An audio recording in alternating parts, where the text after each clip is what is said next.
오늘 말씀은 페르시아 시대 아하수에로 왕 7년 때 말씀입니다. 먼저 여기 2절 말씀을 보시겠습니다. 당시 아하수로 왕에게는 왕비가 없었습니다. 에스더 1장을 보시면 이때로부터 4년 전에 와스티 왕비가 왕의 부름을 거절했다는 이유로 그 왕비는 쫓겨납니다.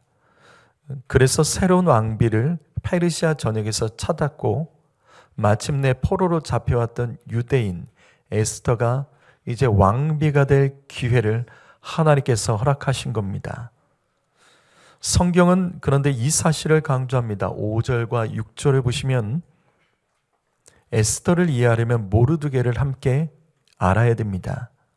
이 모르드게 남유다 왕 여고냐 왕과 함께 2차 바벨론 포로로 잡혀왔던 유대인의 후손입니다. 또 7절을 보시겠습니다. 모르드게는 에스더의 사촌 오빠입니다. 당시 에스더의 부모가 일찍 죽었기 때문에 모르드게가 딸처럼 키웁니다. 이런 에스더는 모르드게 품에서 용모가 곱고 아리따운 처녀로 자라게 됩니다. 그리고 이제부터 에스더가 왕비가 되도록 하나님께서 구체적으로 간섭을 하십니다. 우리 8절 말씀, 여기 말씀 읽어볼까요? 8절 읽어봅니다. 시작.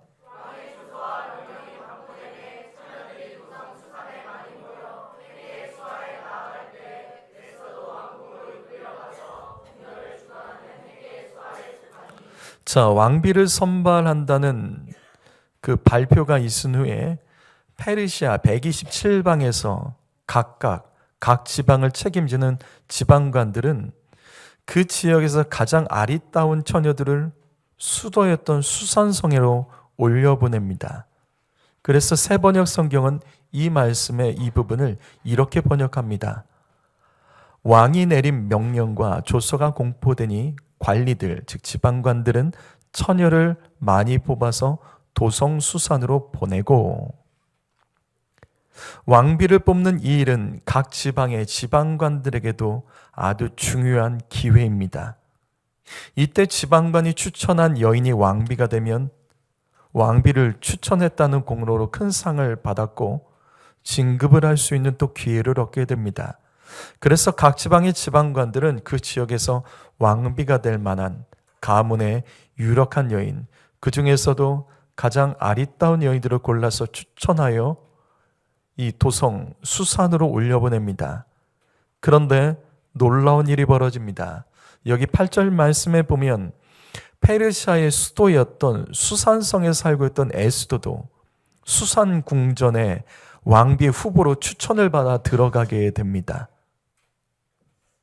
그런데 여기 8절에서 에스더가 왕국으로 들어가는 모습을 이끌려 갔다라고 말씀합니다.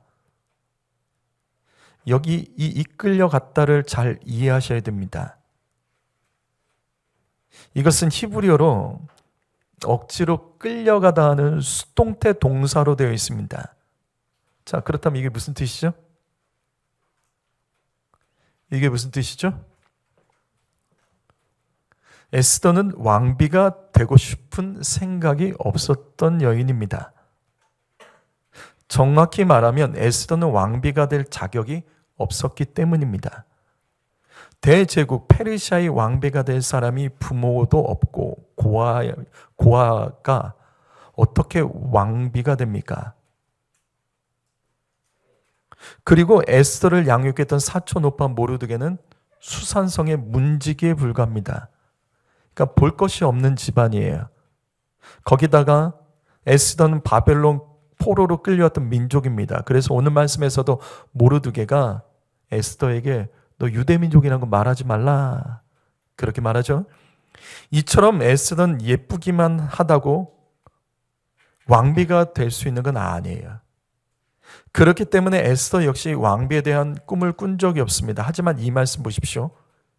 이런 에스더가 수산성을 대표하는 왕비의 후보로 추첨을 받아 궁전으로 들어갑니다. 에스더의 의지와 상관없이 왕비 후보로 그녀가 끌려갑니다. 성도 여러분, 이것이 하나님이 하시는 일입니다. 오직 하나님의 은혜로 된 일입니다. 성도 여러분, 우리가 몸부림친다고 되는 게 아니에요.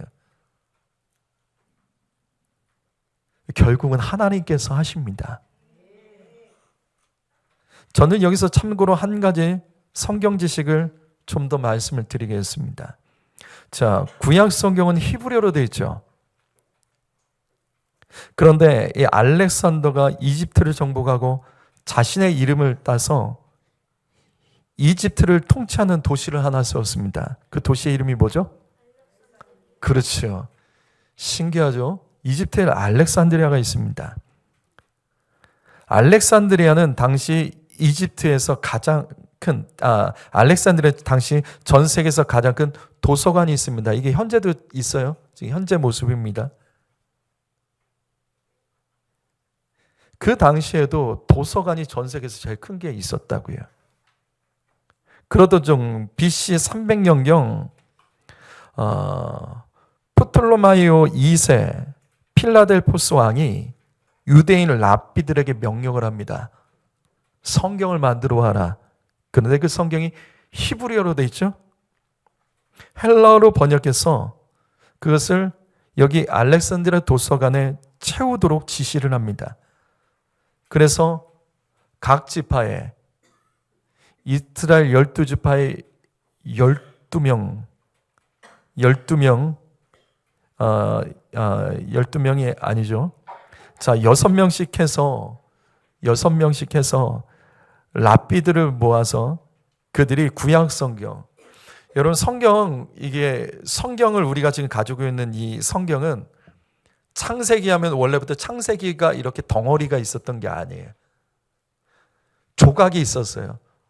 천지창조에 대한 조각, 뭐 아브라함의 조각, 뭐 이삭의 말씀의 조각, 이것들을 이제 모아가지고 이거는 창세기로 하자 해서 만들어진 거예요. 그때 이 작업이 시작된 겁니다. 그래서 그 조각들을 모아서 헬라어로 번역을 합니다. 근데 이게 200년 걸립니다. 그래서 히브리어로 된 구약 성경이 결국 헬라어로 번역이 됩니다. 그걸 뭐라고 부르죠? 그렇죠. 이건 알아야 돼. 70인역. 왜 70인역을 여러분 아셔야 되냐면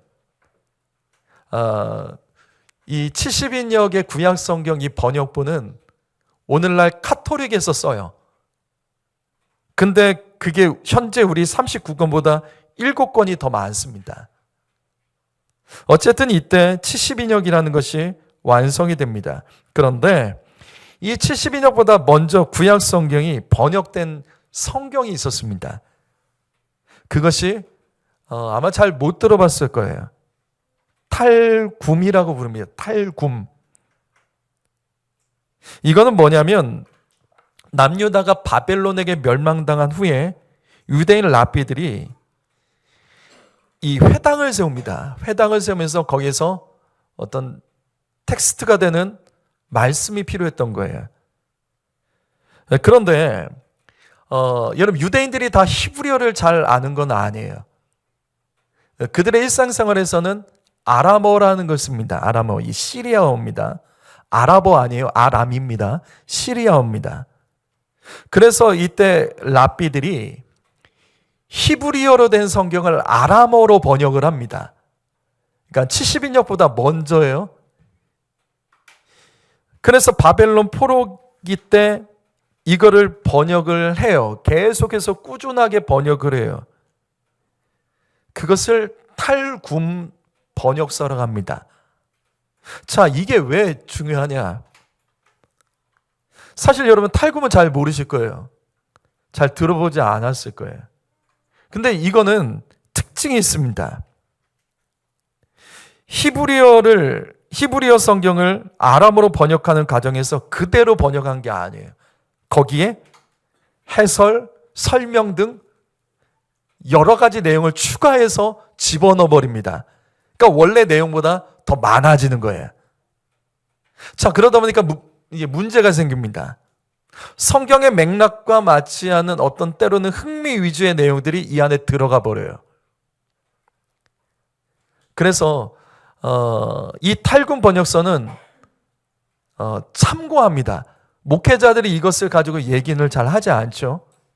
자, 그래서 이것을 번역은 됐지만 여러 가지 내용들이 더 들어가서 이것은 이 성경적으로 큰 가치에 대해서는 어느 정도 이런 것이 있었다라는 것은 얘기할 수 있겠지만 그것을 설교 시간에 하나님 말씀입니다, 그렇게는 사용하지 않습니다. 왜냐하면 자, 에스더서 1장에 보면 아하수에로 왕이 와스디 왕후를 불러내죠. 잔치 자리로 나오라고 하죠. 이 탈구면은 이게 어떻게 되어 있냐면 왕이 왕비에게 알몸으로 와라, 알몸으로 와라. 그래서 와스디가 안 왔다, 뭐 이런 식으로 적혀 있는 거예요. 또 오늘 말씀, 우리가 읽은 말씀의 내용도 이 에스더, 탈구의 에스더서를 보게 되면 이렇게 되어 있습니다. 에스더가 춤을 잘 췄대요. 춤을 너무 잘 춰가지고 어느 날 관리들이 가다가 보니까 춤을 잘 추는데 예쁜 거예요. 그래서 그녀를 수소문해서 찾으려고 했는데 모르드게가 출신도 좋지 않고 또 왕의 성격도 괴팍하니까 이게 에스더를 보내지 않기 위해 벽장 뒤에 숨겨놨습니다. 근데 이 사실이 알려지자 이 관리들이 에스더를 내놓으라고, 근데 안 내놓는 거 없다고. 그래서 왕에게 이 내용이 들어가서 왕이 또 이때 법을 하나 만들어요. 자, 이 왕비로 보낼 이 처녀들을 숨기는 자는 죽여라, 뭐 이렇게 또 법을 만들어요. 또 그래서 모르드게가 겁먹어서 에스더를 억지로 너가 왕궁에 들어가, 이렇게 한 거예요. 이게 내용이 이렇게 나와요. 이렇게 탈금 번역서의 내용은 성경 내용이 이게 부풀려지거나, 그래서 이것을 좀 더 내용이 뭐 더 많아지게 해서 내용이 이렇게 좀 오류가 생길 수 있는 것들도 많아요. 그래서 성경 번역에서 설교 때나 이럴 때는 탈금 번역서를 쓰지 않습니다.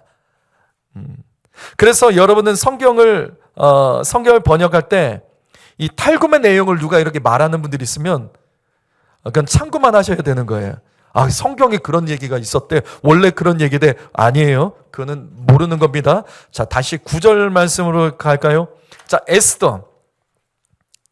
에스더를 이끌어가신 하나님의 계획하심과 간섭하심은 이제 놀랍게 하나님께서 일하십니다. 당시 추천받은 여인들을 준비시켜서 왕 앞에 보이게 하는 일은 헤게라는 내시, 이 내시가 책임져 있습니다. 그런데 하나님께서는 놀랍게도 헤게의 눈에 에스더가 좋아 보이도록 주님이 역사하십니다. 여러분, 내 뜻대로 되는 거 아니에요. 다 하나님이 하시는 겁니다. 막 내가 뭔가 하려고 하지 마세요. 내가 하기 싫어도 정말 해야 된다고 하나님께서 이끄십니다. 그래서 헤게를 통해서 이 에스더가 여기 이 말씀처럼 은혜를 받게 됩니다. 하나님께서는 헤게를 통해서 에스더에게 은혜를 베푸십니다. 여러분, 이건 대단한 일이에요. 무슨 말이냐면 당시 전국에서 올라온 처녀들마다 이 내시들을 배정합니다. 그래서 1년 동안 왕을 만날 철저한 준비를 시켜요. 그래서 왕비를 만들어내는 내시도 큰 상을 받게 됩니다. 그런데 에스더를 담당했던 이 내시가 헤게입니다. 헤게. 이 모든 일을 총괄하는 자가 에스더를 담당한 거예요. 그래서 이 에스더가 가장 유력한 왕비의 후보가 되도록 이 헤게가 만들어내는 거예요. 에스더는 좋은 집안도 아니었기 때문에 뇌물을 준 것도 아니고 고아 출신의 별 볼 일 없었지만 이 말씀 그대로 하나님의 은혜로 페르시아의 왕배가 될 수 있도록 하나님께서 이끌어 가십니다. 여러분, 여기 은혜라는 단어, 우리가 히브리어로 아는 단어입니다. 은혜, 이게 헤세드입니다. 들어보셨죠?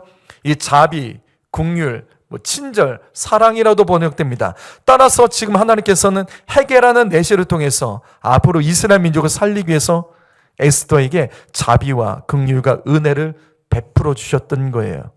성도 여러분, 그래서 에스더서에서 은혜라는 단어가 가장 중요한 단어 중에 하나입니다.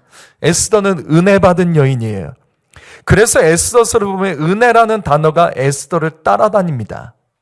에스더서 5장 8절 말씀 읽어볼까요? 읽어봅니다. 시작.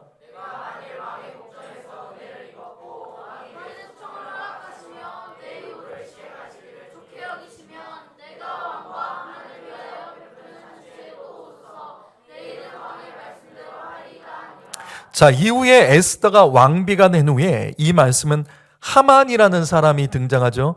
페르시아의 2인자입니다. 페르시아에 살고 있는 모든 유대인들을 날짜를 딱 정해서 그날 다 죽이는 법을 만들어냅니다. 하만이요. 이때 에스더는 이스라엘 민족을 살리기 위해서 하만의 악한 정체를 밝히려고 아하수에로 왕에게 은혜를 구합니다. 그리고 7장 3절을 보시게 되면 여기서도 에스더는 자기의 민족을 살려달라며 왕에게 은혜를 구합니다. 그리고 에스더 8장 5절 말씀 읽어봅니다. 5절 말씀 읽어봅니다. 시작.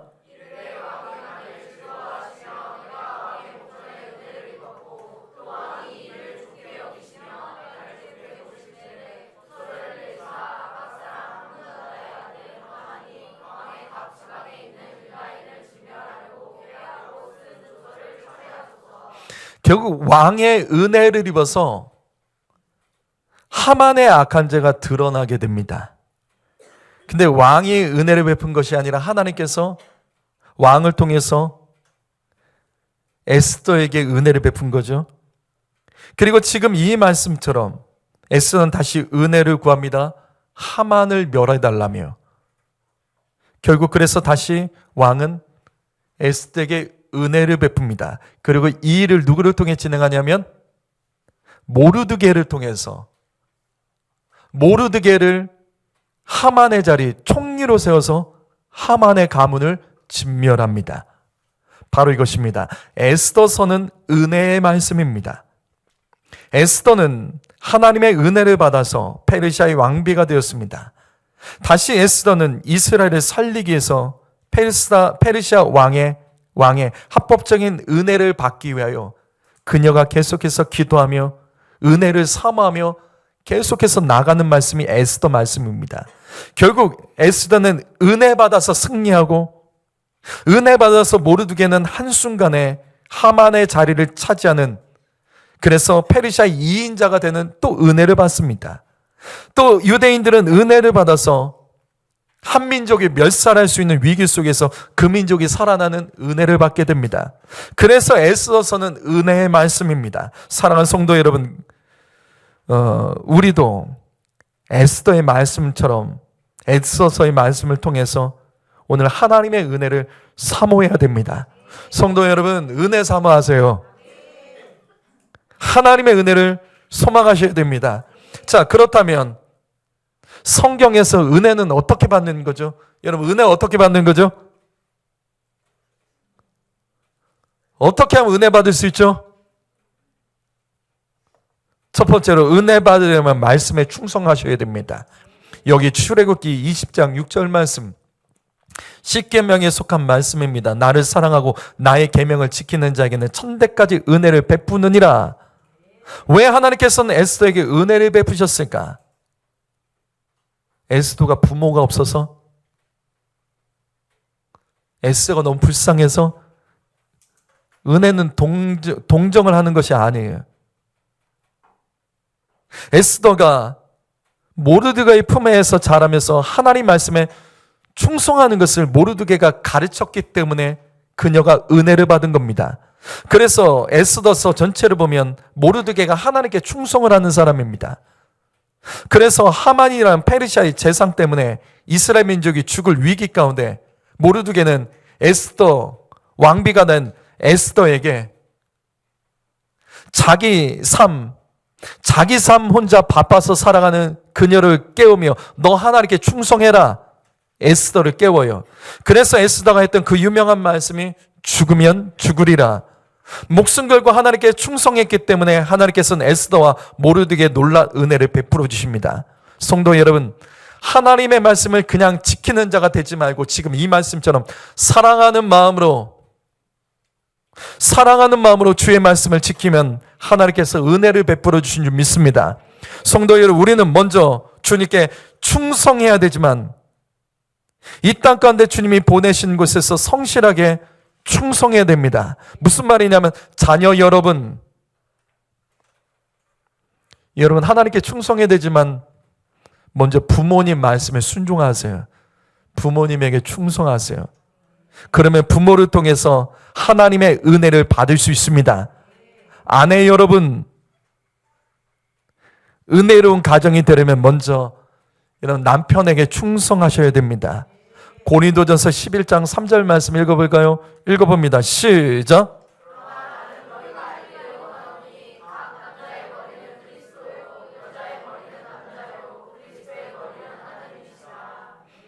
저는 남성 중심인 사람은 아닙니다.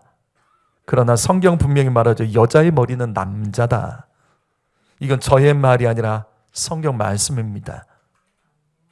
남편이 머리로서의 사명을 감당하는 것이 부족해도 아내 여러분, 남편 욕하고 다니지 마십시오. 남편 욕하는 아내가 지혜가 없는 여자입니다.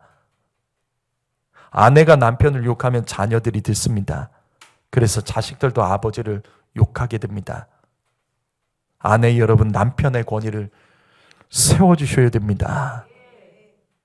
부족해도 내 남편이에요. 부족한 남편이라도 아내는 묵묵히 기도하면서 하나님의 은혜를 구하셔야 돼요. 하나님, 부족한 남편 때문에 내가 하나님께 구합니다. 은혜를 주십시오. 하나님 무슨 말인지 다 아세요. 특별히 예수 잘 믿는 아내 여러분, 꼭 부탁드립니다. 바빠도 남편에게 따뜻한 밥은 챙겨주셔야 됩니다. 할 거는 하셔야 된다고요. 나 교회 가기에 바빠, 밥 알아서 먹어. 그래요. 때로는 그럴 때도 있지만 아니에요. 그래서 욕먹는 거예요. 그래서 교회 가지 말라는 말이 나오는 거고요. 지혜롭게 하셔야 됩니다. 그러면 남자가 살아나고 그 가정에 하나님의 새로운 은혜가 시작될 줄 믿습니다. 또 일하는 성도님 계십니까? 하나님께 충성하기 전에 먼저 직장과 사업장에서 여러분의 상사에게, 여러분에게 상관에게 주 안에서 충성하셔야 됩니다. 베드로전서 2장 18절 말씀 읽어봅니다. 시작.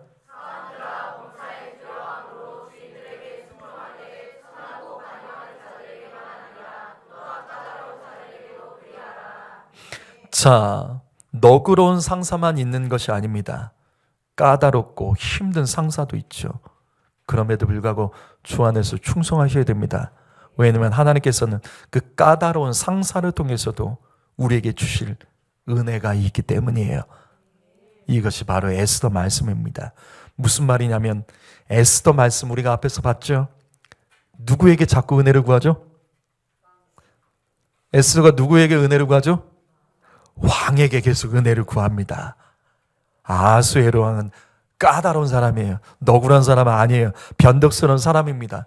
승질이 불같은 사람이에요. 하지만 에스더는 이런 아수에로 왕에게도 최선을 다해서 사랑으로 섬기며 충성했기 때문에 민족을 구원할 수 있는 은혜를 받은 겁니다. 다시요, 성도 여러분, 주님께 쓰임받기 원하십니까? 먼저 내 가장 가까운 사람들에게 건강하게 쓰임받을 줄 아셔야 돼요. 두 번째로 은혜 받으려면 기도해야 됩니다. 욥기 33장 26절 말씀 읽어봅니다. 시작.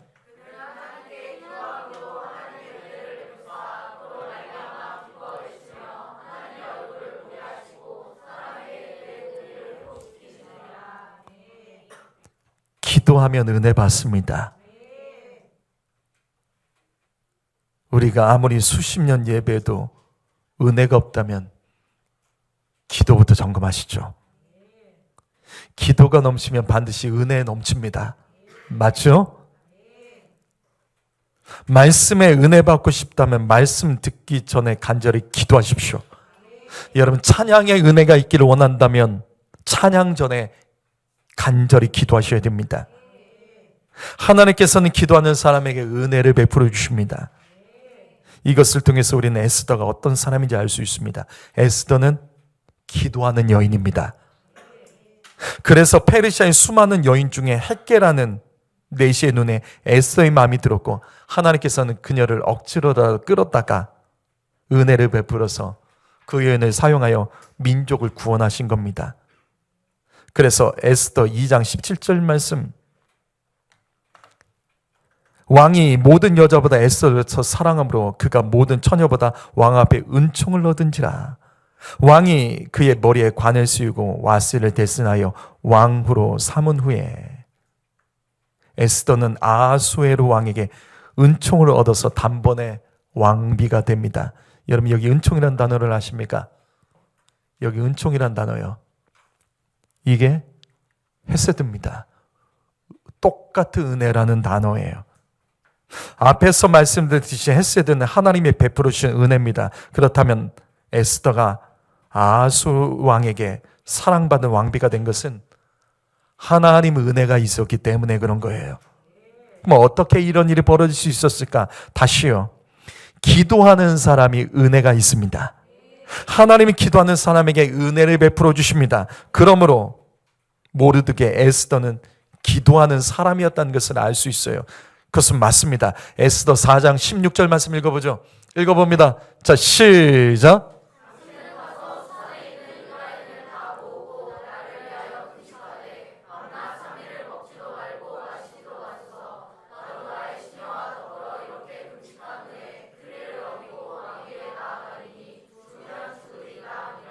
에스더가 왕비가 된 후에 이스라엘이 하만에 의해서 몰살될 위기를 당합니다. 근데 이 말씀 보십시오. 에스더가 유다 백성들에게 금식을 선포하며 자신도 함께 금식하겠다, 금식기도 하겠다, 죽으면 죽으리라는 신앙 고백이 이때 나온 겁니다. 바로 이것입니다. 기도해야 하나님의 은혜가 있습니다. 요즘 은혜가 없다고 말하는 분 계세요? 기도 점검하세요. 반드시 기도의 문제가 있을 겁니다.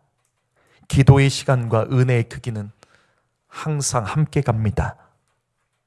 이것은 이후의 말씀에서도 동일합니다.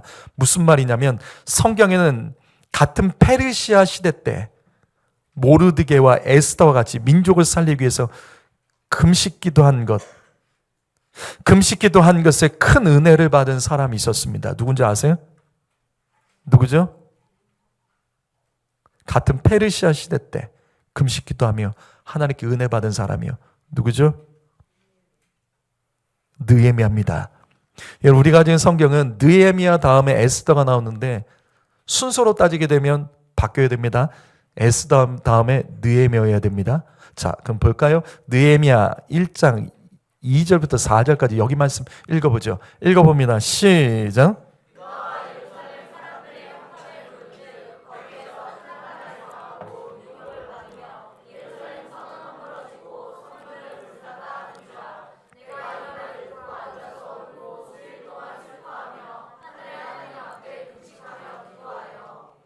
느헤미야는 에스더 이후에 30년 정도 후에 있었던 유대인입니다. 어느 날 느헤미야는 이스라엘 백성들의 소식을 들어요. 포로 기한으로 2차 포로 기한까지 예루살렘에 가서 예루살렘을 재건한 일을 하는 동족들의 소식을 듣습니다. 근데 거기서 환난을 당하고 능욕을 받으며 성은 다시 허물어지고 성문이 불탔다는 소식을 듣습니다. 그래서 느헤미야가 페르시아에서 예루살렘을 향하여 눈물로 금식하며 작정 기도를 합니다. 성도 여러분, 하나님께서는 기도하는 사람에게 은혜 베풀어 주십니다. 그래서 느헤미야가 이 작정 기도가 끝나고 은혜를 받습니다. 어떤 은혜를 받죠? 어떤 은혜를 받을까요? 성경에 정확히 나와 있습니다. 1장 11절 말씀 읽어보죠. 읽어봅니다. 시작.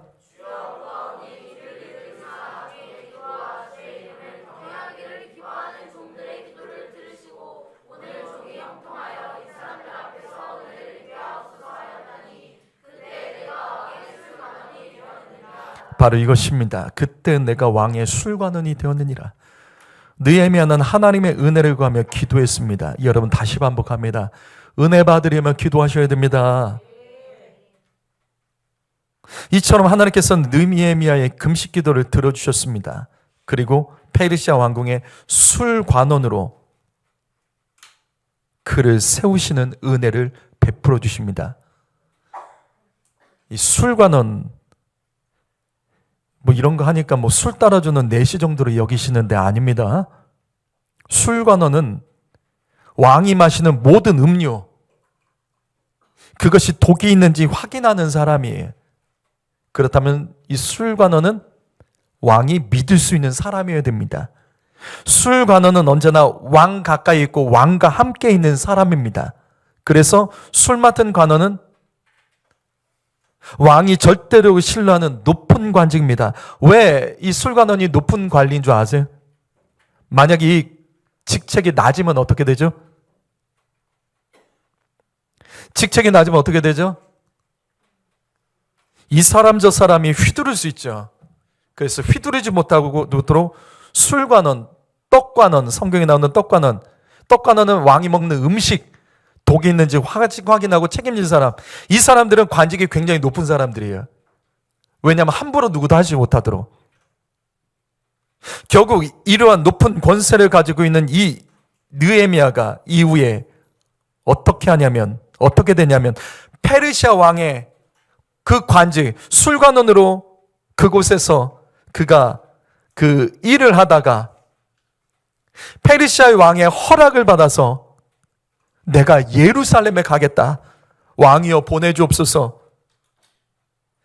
근데 이 페르시아 왕이 이 느헤미야가 너무나도 성실한 사람이, 그래서 조건을 겁니다. 빨리 돌아와라. 빨리 돌아와라. 조건을 걸어요. 그러면서 보내줄 때 느헤미야의 마음을 얻기 위해서 느헤미야가 돈을 주고 예루살렘에 세울 수 있는 모든 장비, 뭐 백향목부터 비롯해서 이 모든 것까지 왕이 줘서 신속하게 갔다 오도록 명령을 합니다. 그래서 느헤미야를 통해서 3차 바벨론 포로기한이 그래서 시작된 겁니다. 성도 여러분, 바로 이것입니다.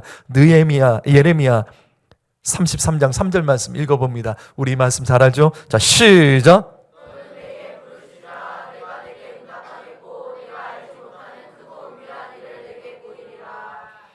기도가 나 같은 기도는 아니에요. 부르짖는 기도는 분명 더 힘이 있습니다. 부르짖어 기도하면 하나님께서 은혜를 베풀어 주십니다. 이때 베풀어 주신 은혜는 두 가지입니다. 첫 번째는 응답이죠. 구한 것 주십니다. 구한 것보다 더 주십니다. 구한 것 주시지 않아도 내게 꼭 필요한 것 주님이 주십니다. 또 부르짖어 기도하면 하나님께서는 우리가 상상할 수 없는 일들, 즉 우리가 알 수 없는 은밀한 일들까지 감당할 수 있는 큰 은혜를 베풀어 주신 줄 믿습니다. 성도 여러분, 기도해야 됩니다. 기도하는 가정, 기도하는 교회, 기도하는 민족이 되면 은혜 받습니다. 세 번째로 은혜를 받으려면 겸손해야 됩니다. 여기 베드로전서 5장 5절 말씀을 읽어보죠. 5장 5절 말씀 있습니다. 시작.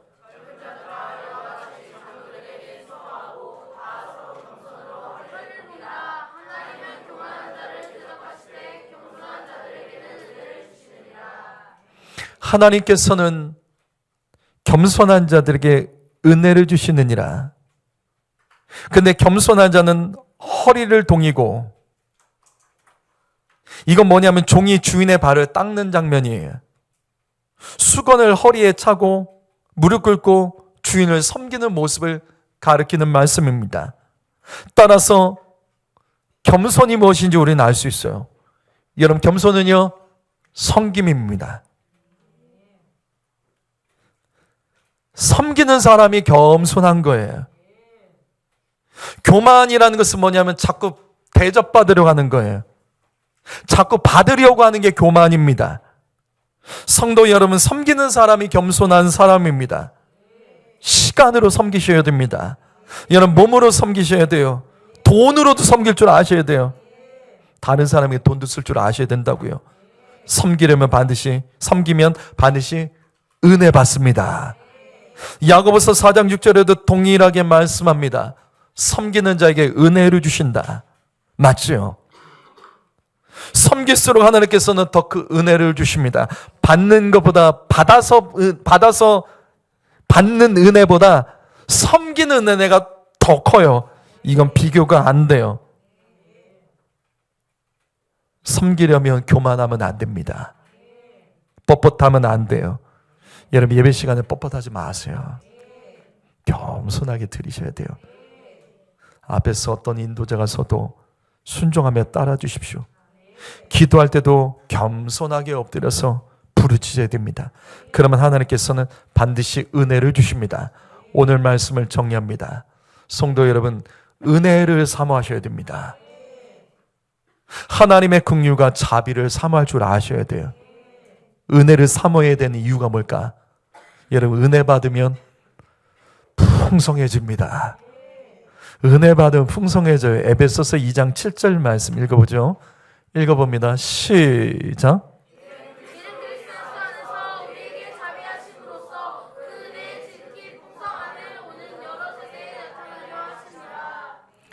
은혜 받으면 하나님의 자비와 도우심이 풍성합니다. 그리고 이 말씀의 마지막 구절을 보십시오. 오는 여러 세대에게 나타내려 하심이라.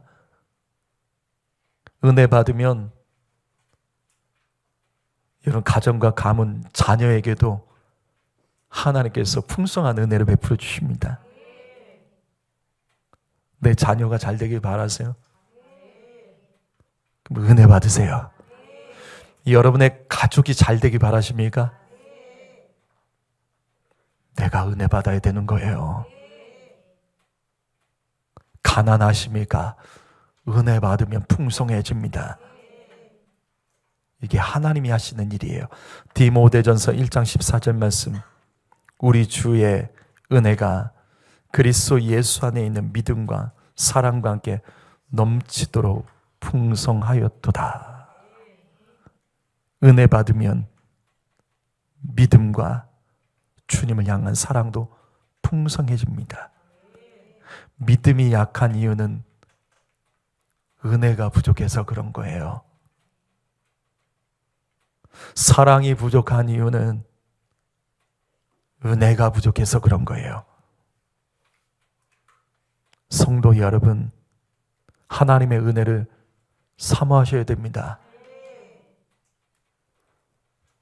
그렇지, 은혜야? 정신 똑바로 차리고 이름값하고 살아야지. 은혜 받아. 눈 똑바로 뜨고. 은혜 받으면 하나님께서 일하십니다. 지혜는 왜요?